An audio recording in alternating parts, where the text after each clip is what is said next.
Alright, so I've been riding the Uditer Pixel Rider for a while now, and as you can see, this board has a pretty unique trick up its sleeve where it has a giant screen on the deck, which is something I personally have never seen before.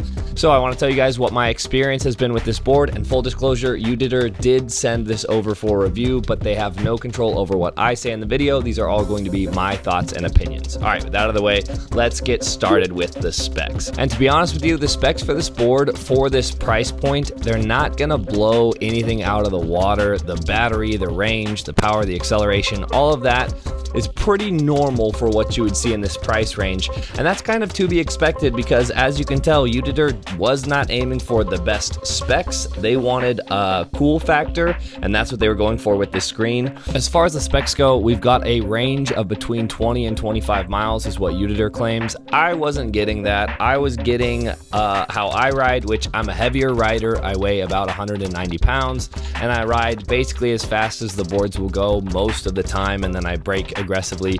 I'm kind of a worst case scenario when it comes to range testing, but I definitely wasn't getting 20 to 25 miles. I was getting closer to 10, maybe 15 miles on this, but that's where one really cool thing that this board has, which is a hot swappable, or not hot swappable, but quickly swappable battery right here.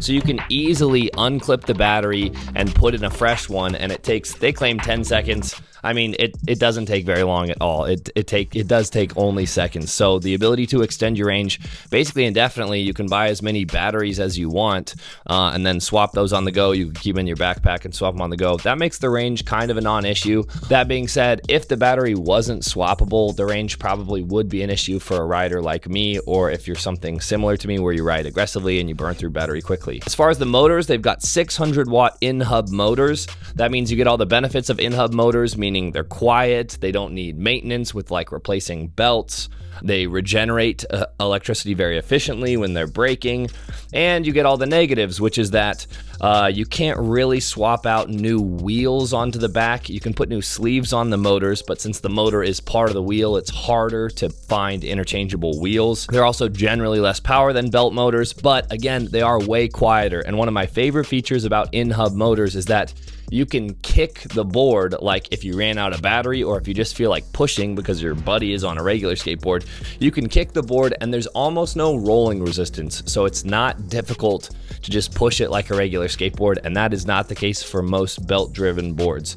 So that is pretty nice. It's using the Lingyi 2.0 ESC, and I have had zero problems with connection drops with that. The controller has been rock solid. I haven't had any lag or stuttering, and these days, in my opinion, all of the ESCs are getting so good that it doesn't really matter to me. All of these boards have different ESCs, and I couldn't tell you the difference if I didn't have a spec sheet in front of me. So this ESC is good enough that you would never notice it, you'd never have a problem with it, and that is a great place to be.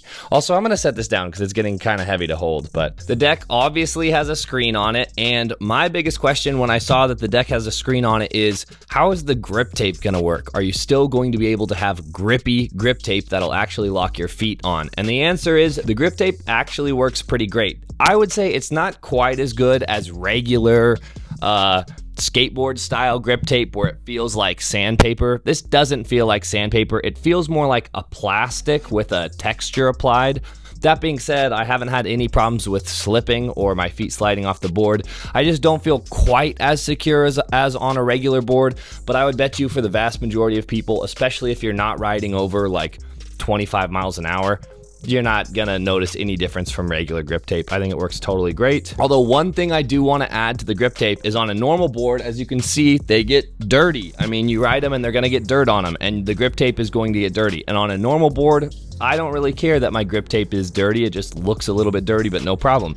But on this board, as you can tell, as the grip tape gets dirtier, that dirt is then covering the screen. So you're probably going to want to clean the grip tape off semi-frequently, and that's just going to be something you're gonna have to do because you gotta keep the screen clean, but your feet are going to be stepping on it whenever you ride the board. So that's a little problem. It's not much, but it's something that I want to include just so you know. The board itself weighs 26 pounds or 12 kilograms, which I would say for a board of this spec sheet, is actually a little bit heavy, and I have to assume that's because of the screen. That being said, it's not way out of the range of any other normal board, so I would call it pretty normal, just on the heavier side. And the deck material is made out of Canadian maple and fiberglass, and because of that fiberglass, as you could imagine, there is no deck flex. So it's a totally stiff deck, which means you're going to pick up more road vibrations. That being said, it's not a surprise. They have a whole screen in here, so I'm sure they don't want the screen to flex, so I'm not surprised or upset that it can't flex. It just means that riding comfort is going to be a little bit less than if you had like a bamboo deck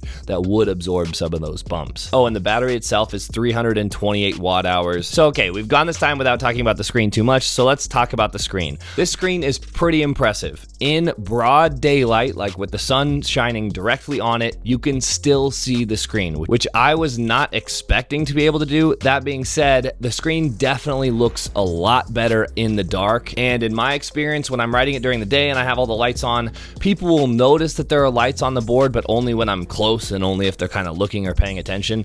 Whereas at night, the lights are so bright that my legs will light up, and because your legs are lit up, everybody starts looking at you and they're like, what is going on? And then they look at the board. And so it actually does draw a lot of attention, and sometimes I'm in the mood for it and the attention is fun because you're just cruising through and having a good time, and sometimes it makes me feel a little bit weird because people just stare because you are a glowing thing, a glowing missile moving 20 miles an hour down the road.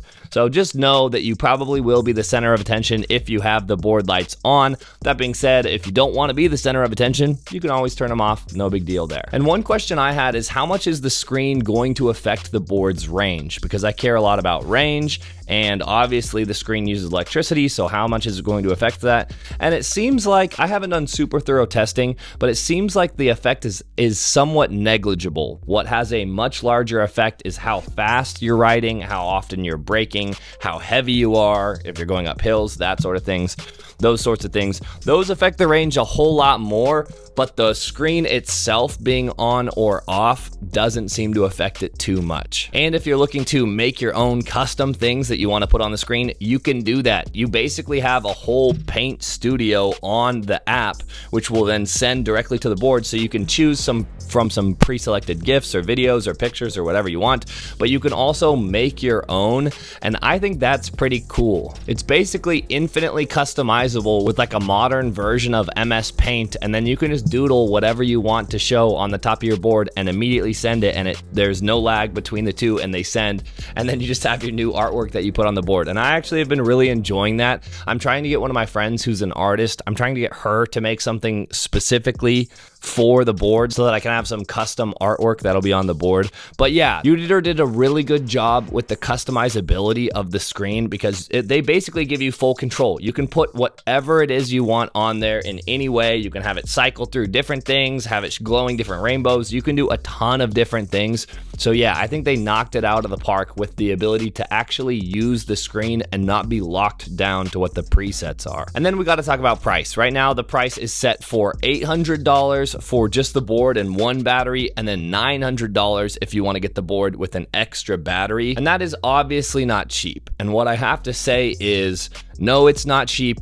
The thing is, Uditer is the only one in the market doing something like this. If you want a skateboard with a massive light up LED screen for the deck, they're the only ones. So are they too expensive? It's kind of something you have to decide for yourself, and if it's something that's valuable to you. If you're just looking for a skateboard to get you from point A to point B without anything flashy, then this board is definitely not for you. But if you're looking to ride with your friends and have some fun and like kind of show off at night, or, you know, make new friends or whatever it is, just be the center of attention, then yeah, maybe it is for you. Maybe that is something you want. So that's been my experience with the Uditer Pixel Rider 3. If you have any questions, let me know in the comment section below. I'll try to get to everybody, and thanks again to Uditer for sending me this board so that I could review it. All right, I'll see you guys in the next one. Peace.